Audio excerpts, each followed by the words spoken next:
بسم الله الرحمن الرحيم. لم يكن الذين كفروا من أهل الكتاب والمشركين منفكين حتى تأتيهم البينة، رسول من الله يتلو صحفا مطهرة فيها كتب قيمة، وما تفرق الذين أوتوا الكتاب إلا من بعد ما جاءتهم البينة، وما أمروا إلا ليعبدوا الله مخلصين له الدين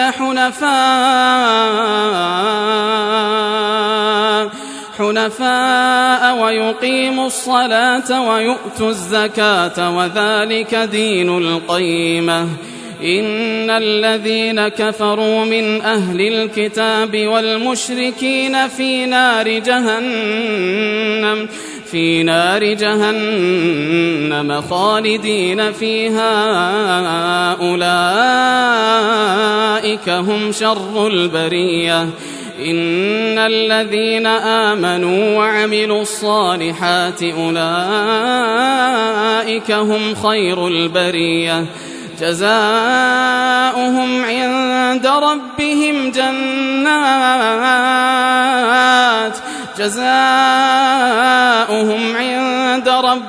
جنات عدن تجري من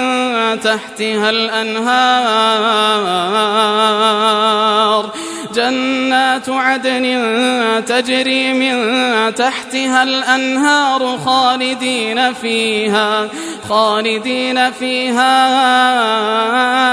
أبدا، رضي الله عنهم ورضوا عنه، ذلك لمن خشي ربه.